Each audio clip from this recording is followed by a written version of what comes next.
Durante casi 8 siglos, los musulmanes estuvieron asentados en gran parte de lo que hoy conocemos como España y Portugal.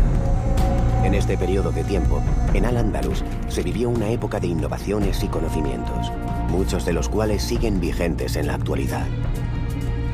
El legado científico de lo árabe en Al-Ándalus es sin duda una de las grandes capitales que posee la cultura europea y mundial. Algunos de los personajes de la España no andalusí venían a curarse con los médicos árabes, o sea, realmente era la cuna del saber médico. Se podría hacer una larguísima relación de andalusíes ilustres. Sin ellos no podríamos entender buena parte de los conocimientos actuales. ¿Quiénes eran esos médicos andalusíes? ¿Hasta qué punto aquellos sabios han influido en la medicina y farmacología actuales? Al-Zahrawi fue un médico y lo conocemos sobre todo por su obra. Su obra es una inmensa compilación de cerca de 1500 páginas de todos los aspectos de las diversas ramas de la medicina, acabando con un apartado dedicado a la cirugía. Toda mi experiencia y conocimientos se concentran en esta extensa obra. Han sido 40 años escribiendo de la forma más sencilla y didáctica lo que un médico ha de saber de este oficio. Escribió este manual porque debía tener un grupo de discípulos a los que enseñar y porque en aquella época no había muchos manuales. En el tratado de Al-Zahrawi se dedica una amplia descripción a los procesos que tienen que ver, por ejemplo, con oftalmología, traumatología, odontología, etc. Aquí toda persona que se dedique a este menester encontrará respuestas a cualquier problema de salud. Desde curar caries o escayolar una pierna, hasta intervenir mediante cirugía la dolencia del enfermo. Al-Zahrawi nació en Medina del Sahara, vivió 78 años y dejó un legado extraordinario para la cirugía. Los principios que fundamentó Al-Zahrawi dan origen realmente al atlas quirúrgico actual. Sin Al-Zahrawi no sabemos cuándo se hubiera iniciado el diseño de la cirugía moderna. ¿Por qué es su legado tan importante en la cirugía actual? ¿Las operaciones que hoy conocemos serían muy diferentes sin las aportaciones de este sabio andalusí? Además de Al-Zahrawi, una gran cantidad de médicos, a partir de finales del siglo IX, dejarán una evolución bastante notable en todos los ámbitos de la medicina. Como por ejemplo Al-Ghafiqi, que de Córdoba desconocemos prácticamente cómo fue su vida, sí que conocemos su obra y conocemos su descripción de cómo era una operación de cataratas. Padecer la enfermedad de la catarata era muy traumático porque a la persona le impediría hacer las labores que eran de aquella época agrícolas o actividades ganaderas y sobre todo era muy importante en actividades de guerra no poder realizar una visión correcta. Por lo tanto, la pérdida de visión en todas las épocas es un drama, pero en la Edad Media mucho más. La técnica de la operación de las cataratas en Al-Ándalus era conocida en Oriente, pero también era conocido en el mundo griego y el mundo romano. Hace más de 1000 años, en la península ibérica, médicos como Al-Ghafiqi ya realizaban operaciones de cataratas. Pero, ¿cómo eran aquellas intervenciones quirúrgicas? ¿Recuperaba el paciente la visión del ojo? ¿Utilizaban alguna clase de anestesia? Sabemos que para ciertas operaciones de cirugía sí que se utilizaban anestésicos. No se dicen para este caso concreto, luego podemos pensar que no. Al-Ghafiqi curiosamente describe cómo colocar al paciente. Él ponía al paciente de frente suyo, sujetaban la cabeza y entonces él accedía al ojo por la parte superior. Y con un punzón que tenía una cabeza puntiaguda pero triangular, se presionaba, se hacía una pequeña hendidura en la superficie y se presionaba el cristalino hasta que se desplazaba hacia un lado la catarata. Simplemente se retiraba el cristalino vitrificado, luego no se recuperaría más que parcialmente la visión. También explica detalladamente cómo hacer el posoperatorio, es decir, cómo tratar a ese paciente con manteca de cerdo, con aceite de rosas y el vendaje que había que poner para tener un postoperatorio que fuera menos traumático. El haber perfeccionado mucho la técnica andalusí, el tener una tecnología que sea muy avanzada, ha permitido que un problema que podía ser muy extenso tenga una solución bastante rápida hoy en día. Al-Gafeki fue uno de los primeros cirujanos que se atrevió a operar cataratas en la península ibérica. Pero ¿sabemos si alguno de los conocimientos que aplicaba se siguen utilizando en la oftalmología actual? Al-Gafeki era un adelantado en su época. Él describe perfectamente una cosa muy curiosa que hacemos hoy en día, que es tapar el otro ojo que nos vamos a operar para evitar que hubiera movimiento. Entonces, al final, podemos decir que Al-Gafeki dio muchas pautas que efectivamente hoy en día se trasladan a nuestra época. Los lazos de unión entre Al-Ándalus y el resto del mundo musulmán permitieron la recepción de nuevos descubrimientos médicos. Unos conocimientos que llegaron a la península de las formas más diversas. Hay una enorme cantidad de andalusíes que van a Oriente a hacer su peregrinación a la Meca y aprovechan para formarse en ciencias de la religión, pero también en astronomía, matemáticas y medicina. De modo que todos estos médicos que vuelven con esa formación en medicina acabarán contribuyendo a una elevación del nivel de conocimientos que se desarrolla en la península ibérica. Gracias a estos viajes, los andalusíes entraron en contacto con los sabios más reputados del mundo islámico. Ibn al-Haytham es seguramente el gran físico del siglo X. Es un hombre con una formación polifacética que incluye estudios médicos, estudios astronómicos, estudios matemáticos. Sabemos poco de su vida, pero sí que hay una anécdota común a diversas fuentes, que es la anécdota de hacerse pasar por loco. Ibn al-Haytham pasó a trabajar al Cairo como matemático y pasó al servicio del califa fatimí al-Hakim.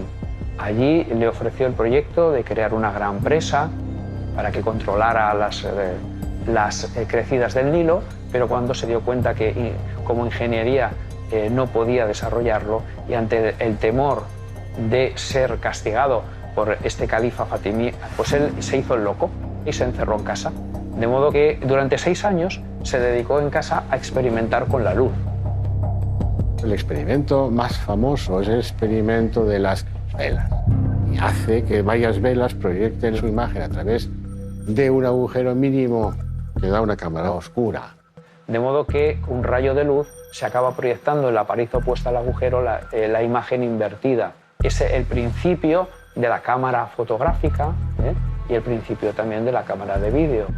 La cámara oscura es un conocimiento muy antiguo. Los griegos lo conocían, por lo tanto no es una novedad para Ibn al-Haytham. Lo que es una novedad es el uso que hace de la cámara oscura para confirmar sus teorías. Y gracias a las aportaciones de la experimentación de Ibn al-Haytham, ayuda a entender cuál es el funcionamiento del ojo humano. Las innovadoras ideas de Ibn al-Haytham revolucionaron las teorías de la visión que se habían dado por válidas desde los tiempos de los griegos. En la época clásica, tanto Galeno como Platón como Aristóteles explican la visión como que sale un fuego ígneo del interior del ojo y cuando se junta con la luz exterior acaba formando la imagen. Lo que él consigue es explicar cómo el cristalino puede proyectar una imagen dentro del ojo, que esta imagen después, a través del quiasma de los nervios, llega al cerebro. Además de la oftalmología, algunos médicos andalusíes se preocuparon también del cuidado de los dientes. ¿Cómo era la odontología que se practicaba hace más de 1000 años? ¿Conocían los implantes o los empastes como ocurre en la actualidad?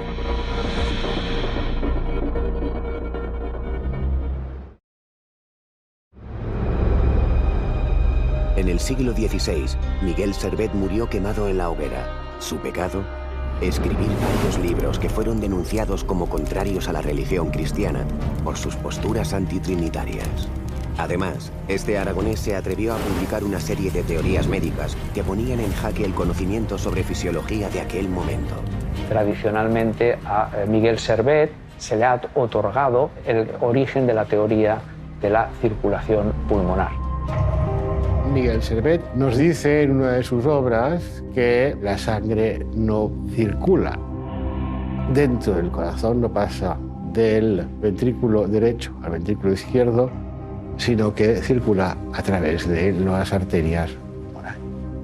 Pero en el siglo XIII, un médico sirio-egipcio llamado Ibn an-Nafis escribió un tratado importante para la medicina. Ibn an-Nafis incluyó esta descripción 3 siglos antes que Miguel Servet. Por tanto, hay que decir que se adelantó en la descripción de lo que es el fenómeno de la circulación pulmonar. Miguel Servet recogió en sus obras las mismas ideas que Ibn an-Nafis había desarrollado en Egipto. ¿Cómo es posible que este descubrimiento pareciera calcado al de Ibn an-Nafis? ¿Pudo este aragonés tener acceso a la obra del médico sirio? ¿O quizás fue una simple casualidad separada por más de 300 años? Es posible. No puede descartarse que Miguel Servet conociera una idea similar que había tenido en el siglo XIII el médico filósofo Ibn an-Nafis. Ahora bien, los expertos en Miguel Servet y en general en la medicina del Renacimiento no ven un vínculo directo. Es posible que sea una idea poligénica que ha nacido varias veces, más que no una idea transmitida. Hasta el momento no existen pruebas concluyentes de que Miguel Servet tuviera acceso a la obra de Ibn an-Nafis. Lo que sí sabemos es que tratados como el del cordobés Al-Zahrawi han contribuido al desarrollo de la medicina moderna. El Tratado de Al-Zahrawi es un documento de primer orden, porque nos explica lo que la medicina de la época era capaz de hacer.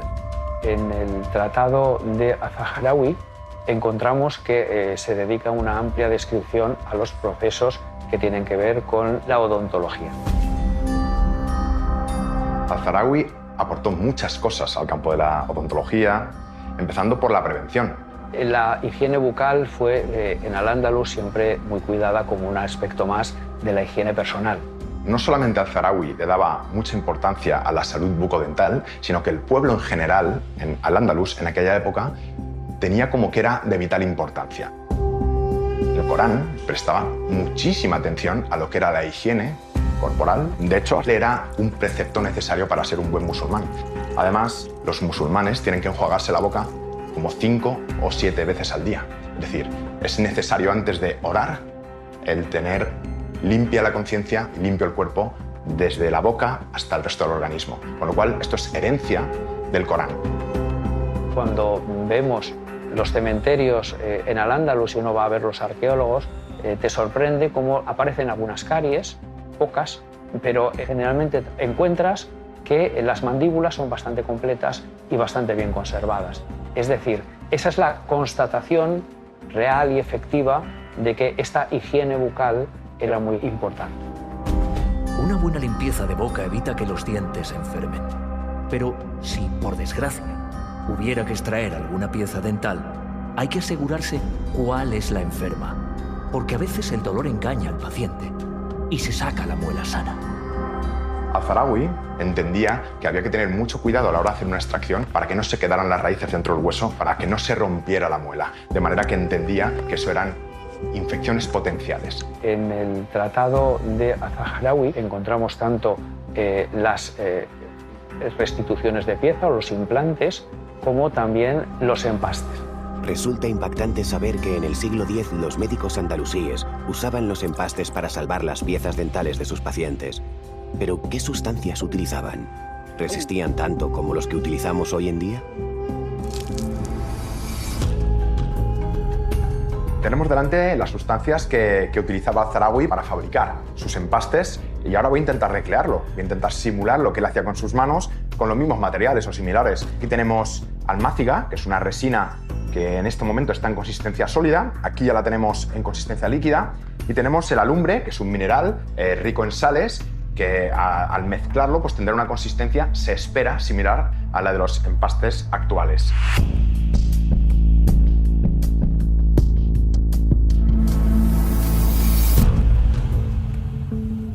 Vamos a compararlo con lo que es una resina compuesta de un empaste actual. Aquí podemos visualizar cómo la consistencia del empaste tradicional y la consistencia del empaste que se utilizaba en Al-Ándalus por Al-Zahrawi puede incluso por el color llegar a ser similar. Vamos a simular lo que sería un empaste. Aquí podemos ver, por ejemplo, esta muela en la cual he provocado una cavidad. Llama mucho la atención que en su momento ya se pensara en que se podía aplicar determinadas sustancias para que no se infectara más y además protegían la muela para que no se rompiera. Fijaos que en unos pocos segundos se ha adaptado perfectamente a todas las paredes de la cavidad que yo he generado, con lo cual me encuentro gratamente sorprendido por la respuesta que ha tenido la mezcla de estas dos sustancias naturales que utilizaba Zahrawi en la época para crear o fabricar estos empastes, porque da la sensación de que la consistencia es muy similar a la de los empastes actuales, incluso la coloración y la manera de trabajar el material, pero he visto que en unos pocos segundos solidifica de manera definitiva, con lo cual el único pero que les pondría es que había poco tiempo de trabajo. Es impresionante el legado que nos ha dejado Al-Zahrawi con respecto a la salud de la boca. Esto, tratándose de hace más de 1000 años, pues lógicamente es un hito que ha marcado completamente la odontología y la ciencia. Sabios andalusíes como Al-Zahrawi comprendían, como ocurre en la actualidad, que la higiene bucal prevenía el deterioro y la pérdida de piezas dentales. ¿Cómo se limpiaban los dientes hace 10 siglos? ¿Conocían los dentífricos y los cepillos como los que usamos a diario? ¿Las clases humildes también tenían acceso a estos avances en el campo de la odontología? A pesar de que era la época de oro de la odontología antigua, esta no era accesible a toda la población. En realidad, cuando alguien tenía un dolor de muelas, se iba a la plaza de su pueblo y el primer barbero que encontraba le arrancaba la muela cogiendo su cabeza entre las piernas para que el paciente no se moviera y arrancarle directamente la muela. Y esto hoy en día, por supuesto, sería una locura. Los médicos andalusíes aconsejaban a sus pacientes mantener una buena higiene dental como medida preventiva para evitar enfermedades bucales. ¿Qué otras recomendaciones daban los médicos a sus pacientes para cuidar su salud? La alimentación y la higiene son los dos primeros pasos, forman los fundamentos de la medicina preventiva. La verdad es que la dieta musulmana introdujo cambios revolucionarios respecto a lo que en aquel momento en España los pobladores, fundamentalmente visigodos, hacían, porque incorporó alimentos de mucha calidad. Incluso hay una anécdota preciosa de Sancho el Craso, Craso que significa gordo, que quería ser rey de Navarra, pero que con ese aspecto tan grasiento y tan poco noble no podía serlo, y su abuela lo llevó a la corte de Ramán III. Allí lo puso bajo tratamiento el médico judío Hasdai Saprut, que le mantuvo 40 días a base de infusiones y haciendo ejercicio. Al principio a caballo y luego haciendo ejercicio más intenso, de modo que perdió suficientes kilos para que pudiera recuperar y demostrar que no era una persona incapaz por su obesidad para ser rey. Los médicos de andalusíes tenían muy en cuenta la dieta. De hecho, ellos heredan el concepto griego de dieta como manera de vivir para prevenir enfermedades y para curarlas. Esas enfermedades, por ejemplo, respondían o bien a cálculos biliares o algún problema digestivo, se trataba con un tipo de alimentos muy fácilmente digestibles, dietas blandas, se eliminaban las frituras, es decir, algo muy parecido a lo que ha persistido siglos después para tratar las enfermedades digestivas. Para los sabios musulmanes, una alimentación adecuada ayudaba a mantener una buena salud. Uno de sus médicos logró relacionar cada alimento con los beneficios que aporta a nuestro cuerpo. Abenzoar fue uno de los grandes sabios andalusíes. Él nace en el siglo XI en Sevilla. Él escribió el Tratado de los Alimentos, donde describía todos los alimentos, sus propiedades y cuáles eran buenos o malos. Él recomendaba, decía, como muy buenos todas las aves de corral, el cordero en cierta manera, también los lácteos fermentados, los pescados Y hablaba, bueno, pues de que las frituras en general no eran muy recomendables. Él habla a favor de los frutos secos, porque hay que comer todos los días de eso. Esto lo ha demostrado hoy día al máximo nivel científico, que el consumo de frutos secos mejora y previene la enfermedad cardiovascular, alarga la vida. Entonces ellos, al hacer que esto sea un alimento, están dándole la máxima importancia. A mí una de las cosas que me parece más interesantes, incluso a reivindicar hoy día, es que alguno de los grandes sabios andalusíes llega a decir que el comer mucho es el veneno más importante para un ser humano, ¿no? Porque lo intoxica. Los musulmanes sabían que la nutrición era una manera de prevenir y también de curar enfermedades. Pero si los alimentos eran insuficientes para sanar a un paciente, manejaban una larga lista de medicinas que contenían ciertas sustancias que aún se usan en la farmacología actual.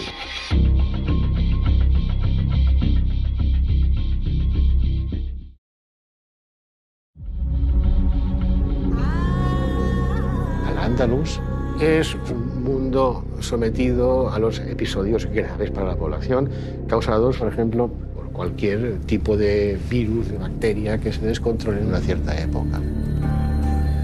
De hecho, en los asedios medievales, mucho antes de que se empiece a pensar en la idea de contagio, los sitiadores lanzaban cadáveres, ropas de enfermos para que se infectaran. En la última parte histórica de Al-Ándalus, siglo XIV, hay una epidemia de peste que, en principio, todos los historiadores admiten que no había habido nada parecido anteriormente, la llamada peste negra de 1348. La peste negra asoló el Mediterráneo y asoló también buena parte del centro de Europa, y como tal también a la península ibérica.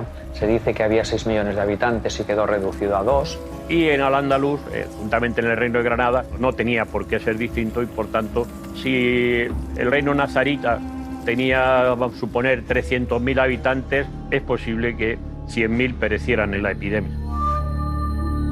Los médicos de la época dicen que en 24 horas desarrollaba síntomas y que incluso se moría muy rápidamente. Eso generó bastante pánico en la gente. La peste negra se llevó a un alto porcentaje de la población de la península ibérica. ¿Se enfrentaron los andalusíes a esta pandemia o interpretaron que era un castigo divino como ocurría en otros puntos de Europa? Ibn Hátima es un médico, un granadino muy importante del siglo XIV, que tiene que enfrentarse con la peste en Almería, y la vive y después nos la explica. En el Tratado de Ibn Hátima se recomienda la fumigación de viviendas, el aislamiento de enfermos, la limpieza de las ropas, la limpieza de la casa. Es decir, una serie de medidas que nos suenan hoy en día como muy actuales. Algunos sabios en ese momento tienen un atisbo, en principio, de evitar la enfermedad confinándose en sus domicilios, y no tuvieron problemas con la peste, pero esto hay que interpretarlo como una observación, no es una recomendación para la población. Ibn Hátima nos explica las circunstancias en que se desarrolla la peste. Y entonces es cuando aquí hay las observaciones interesantes. Observa que la peste se contagia de persona a persona. Esta idea de contagio es una idea revolucionaria para la ciencia de la época. En la medicina andalusí destacaron muchos sabios, pero hubo uno que brilló sobre el resto. Un médico cuyo legado aún perdura en la actualidad. En el tratado de Az-Zaghrawi, en el Kitab al-Tasrif, encontramos que se dedica una amplia descripción a los procesos que tienen que ver con traumatología. Y es con Az-Zaghrawi que se convierte en una disciplina médica articulada y bien organizada. La verdad es que fue un personaje súper revolucionario, porque podemos decir que es un autor que redactó su obra en el siglo XI. Por ejemplo, él ya habla de una especie de yeso que se pone en la dislocación de cualquier zona del cuerpo. pues eso son escayolas. En lo que a huesos se refiere, he encontrado en elementos tan simples como la harina y el huevo la solución perfecta para que las vendas queden tan duras como las piedras.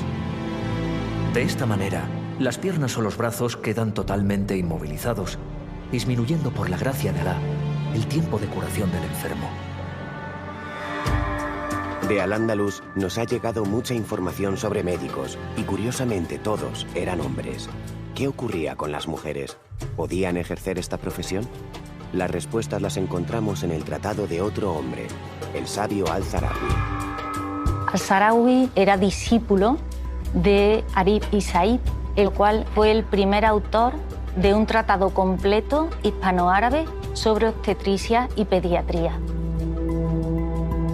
Al-Zarawi, en su gran tratado médico, trató poco sobre obstetricia, porque no era común que los médicos del Al-Ándalus se dedicaran a la obstetricia, porque el pudor de las mujeres a presentar su cuerpo desnudo ante ellos les llevaba a rechazar la presencia de médicos varones. En el Al-Ándalus, cuando una mujer daba a luz, necesitaba una profesional. Las cabilas eran las matronas hispanoárabes andalusí. Asistían al recién nacido en su nacimiento y asistían a la parturienta durante la cuarentena, a la que visitaban periódicamente. Estas cabilas iban de un lado para otro, no solo en las grandes ciudades ofreciendo sus servicios, pero también a la población rural, ayudando cuando era necesario.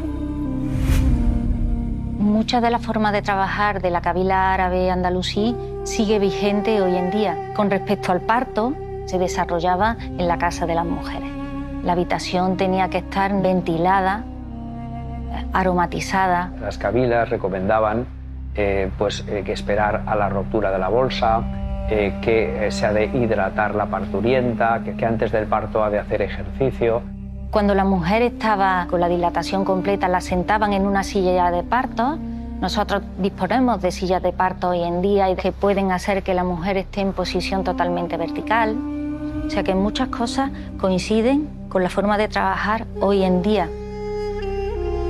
Socialmente suponemos que las cabilas árabes eran mujeres muy respetadas, simplemente porque eran las únicas a las que el juez, el cadí, podía llamar a testificar en determinados asuntos. Casos en los que el marido creía que su mujer no era capaz de concebir hijos y la quería repudiar.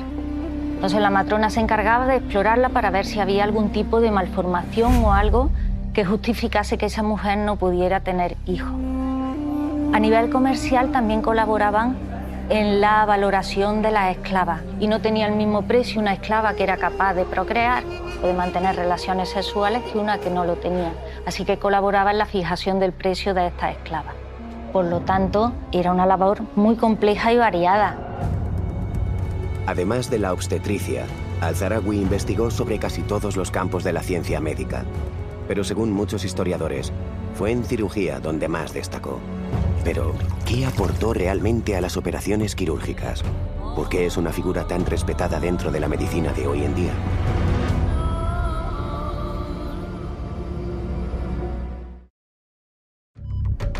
En la actualidad, la medicina se suele ejercer en hospitales o consultas. Imaginamos que hace 10 siglos la situación sería muy diferente. Aquellos médicos andalusíes, ¿dónde trataban a sus pacientes? La medicina científica es una medicina relativamente cara, que está sobre todo al alcance de las clases altas. En este sentido, es el palacio y su entorno, la dinastía califal y todos sus satélites los que promueven en buena medida este florecimiento de la medicina. Los mejores médicos ejercían su profesión en palacio al servicio de las clases altas andalusíes. Una situación muy diferente era la que vivía el resto de la sociedad. En Al-Ándalus, la población acudía a casa del médico y allí éste le pasaba consulta. Hay noticias de la larga fila de sillas que había en las consultas de determinados médicos y esto hablaba de la fama del mismo. Por otro lado, hay que decir que en Oriente encontramos desde el siglo IX y desde el siglo X esa proliferación de hospitales. Por tanto, el hospital viene de Oriente, del mundo persa. El primer hospital que se construye en Al-Ándalus es el Maristán de Granada. Un hospital que se construye muy tardíamente, ya en el siglo XIV. No se puede comparar con hospitales de Oriente que tenían capacidad para 3.000 pacientes. Podríamos pensar en principio que pudieran caber a lo mejor 300. Hay que decir que los hospitales, que era para asistencia a los enfermos pobres, pero lo que podemos suponer es que era para asistencia a los enfermos, sobre todo dementes, lo que llamaríamos hoy en día un manicomio. De hecho, hay hospitales en Oriente que tenían salas para dementes, cosa que en el mundo cristiano los encerraban en una torre o los encerraban en una cárcel, no en un hospital, ¿no? Los maristanes conjugaban una estructura especializada en áreas, quirófanos, dispensarios, áreas de atención a enfermos mentales, áreas de atención a distintas patologías, enfermos infectos contagiosos. Por consiguiente, fueron la esencia de lo que en la actualidad es el modelo de hospital universitario de máxima calidad científico, técnica y asistencial. En el mundo islámico, los hospitales ya se conocían hace más de 1000 años. Allí los médicos intentaban por todos los medios curar a sus pacientes. Pero, ¿disponían de fármacos adecuados para acabar con esas enfermedades? ¿Aquellas medicinas se parecían en algo a las que utilizamos hoy en día? Los inicios de la profesión farmacéutica con independencia de la medicina aparecen también en el mundo árabe, en Al-Ándalus. Los orígenes de esta farmacología hay que buscarlos sobre todo con la llegada del manuscrito de Dioscórides que envía el emperador Constantino a Terramán III. Este libro de Dioscórides contenía 600 recetas y preparados médicos. La materia médica de Dioscórides estaba como documento, pero no se había llegado a interpretar correctamente todos los contenidos, todas las drogas que allí se citaban. Y este es el papel un poco que juega el monje Nicolás, con su conocimiento de la materia médica original que le permitió hacer el papel de traductor. Y entonces empezaron a traducir todos los nombres que estaban del griego, a identificar todo ese tipo de plantas que había ahí descritas. Y eso fue, digamos, el punto de arranque de toda la explosión de conocimiento científico andalusí. La materia médica de Dioscórides supuso un punto de inflexión en la farmacología andalusí. Aquellos sabios ya sabían para qué dolencia se utilizaba cada planta. El siguiente paso era emplearlas de una forma precisa y correcta para lograr que los enfermos sanasen. Los jardines botánicos de Al-Ándalus se plantaban especies que iban a ser utilizadas como remedio o iban a formar parte de otros compuestos. Hemos encontrado libros de simples, me refiero a especies vegetales que por sí tenían ya una utilidad, y luego tenemos también otros documentos que son los libros de compuestos, donde se decían medicamentos con más de un simple. Los mejores fármacos siempre se elaboraban en palacio. Allí los médicos experimentaban con todo tipo de compuestos en su búsqueda de nuevas medicinas. ¿Pero consiguieron ampliar los conocimientos que adquirieron del Tratado de Dioscórides? ¿Hubo algún andalusí que destacó en el campo de la farmacología? Ibn Wafid es una figura importantísima dentro del desarrollo de la farmacología en el siglo XI.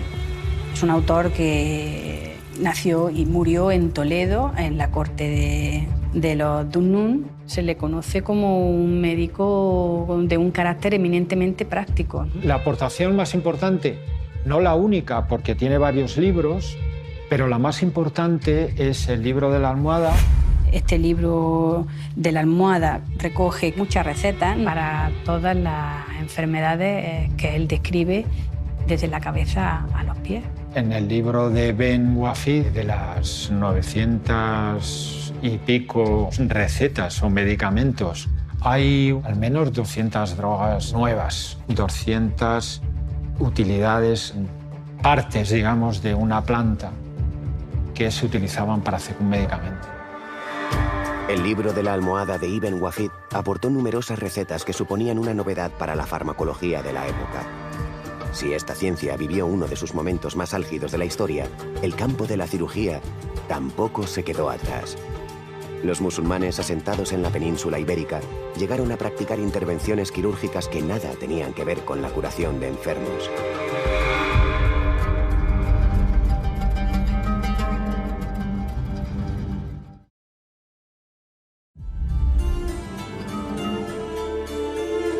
El embellecimiento y la higiene eran costumbres muy arraigadas en Al-Ándalus.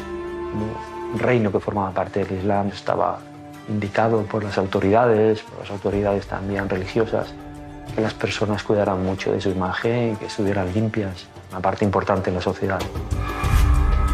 Esta preocupación por la higiene y también por el embellecimiento, ¿tuvo alguna repercusión en la medicina?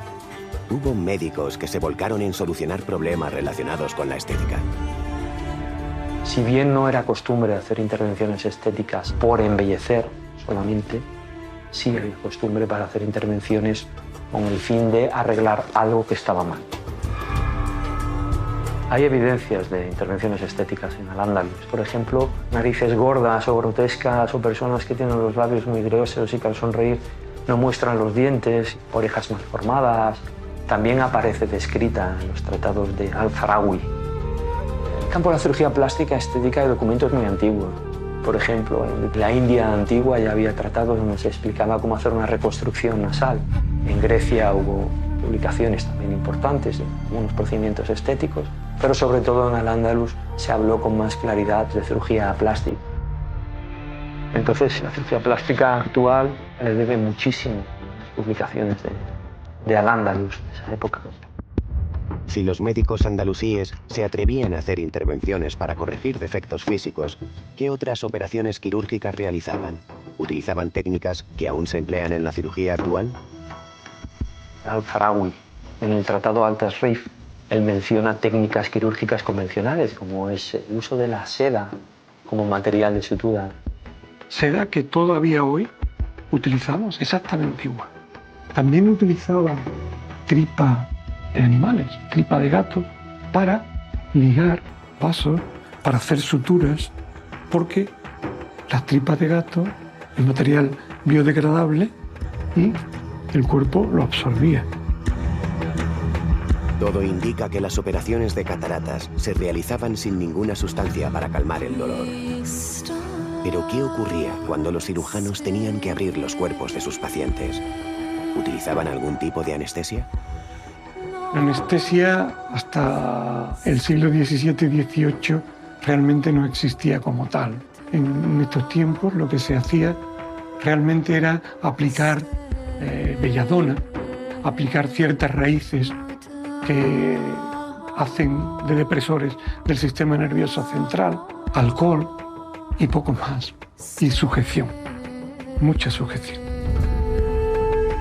Con Al-Zahrawi la cirugía sube a un nivel desconocido y hay que decir que es el padre de una cirugía que se utilizaban como tratamientos simples para la curación de enfermedades. ¿Por qué? Por lo que suponía de dificultades con la hemostasis, frenar las hemorragias y también de dificultades de infecciones del cuerpo del paciente.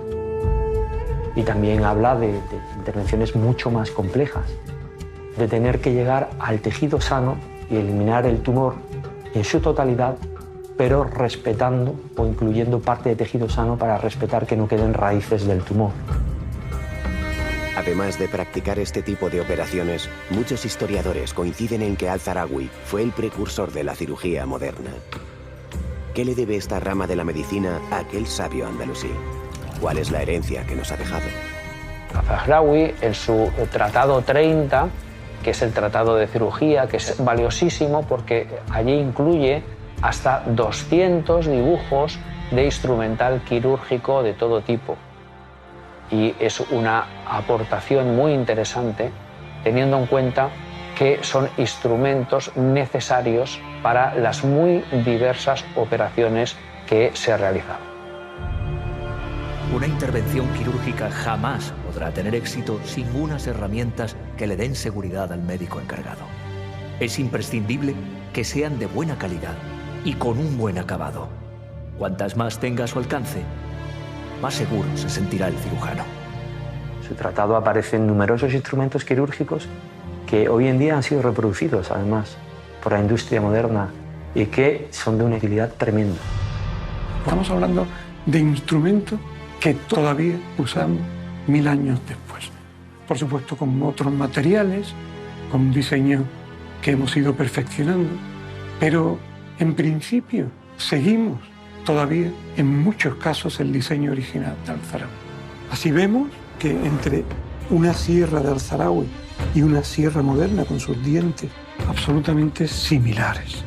Si nos vamos al terreno de los bisturí, Al-Zarawi utilizaba bisturí muy pequeños, algunos para la cirugía ocular, otros para separar la piel, otros rectos, absolutamente rectos, para incidir sobre planos de diversas zonas anatómicas. Si nos vamos a los ganchos, pues aquí tenemos un gancho moderno y aquí tenemos los de Al-Zarawi. Si nos vamos a la cauterización, para cauterizar tenemos hoy día bisturís eléctricos que enchufamos a la corriente y que cambiamos. Este, por ejemplo, sería idéntico a los que aquí tenemos de Al-Zarawi. Idéntico, distintos tamaños, pero al fin y al cabo exactamente iguales. Pero hoy tenemos instrumentos que son muy similares. ¿En qué se diferencia este de este tan actual? Pues prácticamente en nada. Podemos decir que nuestra cirugía es una cirugía que brota hace 1000 años de la mente de este gran hombre. Los instrumentos que diseñó Al-Zarawi en el siglo X han servido de inspiración para la cirugía moderna. Un médico que dejó escrito en su tratado la forma de cauterizar heridas, empastar muelas o la manera correcta de escayolar piernas y brazos. Durante siglos, el tratado de Al-Zarawi se empleó como parte esencial de la formación de los médicos de toda Europa. Pero la aportación musulmana a la ciencia médica estuvo también protagonizada por otros muchos sabios.